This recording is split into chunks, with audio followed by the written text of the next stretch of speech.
नमस्कार, मी आज बनवत आहे टोमॅटोची चटणी। तर इथं मी 5 ते 7 टोमॅटो स्वच्छ धुवून कट करून घेतलेले आहेत। पॅनमध्ये 1 चम्मच तेल घातलेलं आहे। आता हे कट केले टोमॅटो आपण याच्यामध्ये फ्राय करण्यासाठी घालायचे आहेत।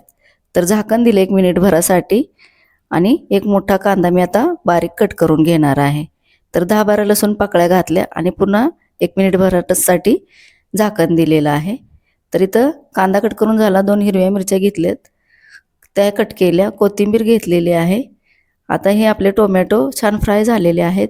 तर गॅस बंद करून पॅन खाली घेतला, सालं काढून घेतली पहिल्यांदा आणि आता पॅन खाली घेऊन छान चमच्याने मॅश करून घेतलं।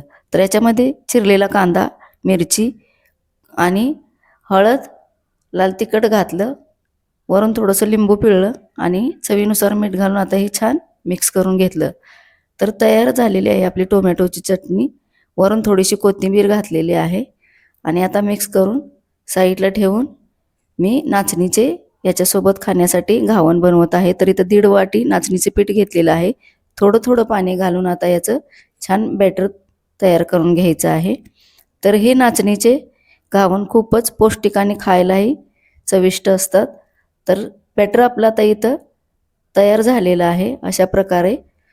तर एकीकडे मी पॅन गरम करण्यासाठी ठेवलेला आहे, थोडंसं मीठ घातलेलं आहे चवीनुसार।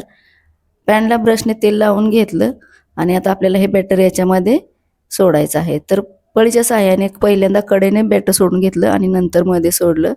तर खूप जाळीदार असं घावण आपलं तयार झालेलं आहे आणि पौष्टिक सुद्धा। तर अशा प्रकारे बनवलेला आहे मी आजचा मेनू। तुम्हाला जर माझे व्हिडिओ आवडत असतील तर नक्की लाईक, शेअर, सबस्क्राईब करा। भेटूया अशाच नवीन रेसिपी सोबत, तोपर्यंत धन्यवाद।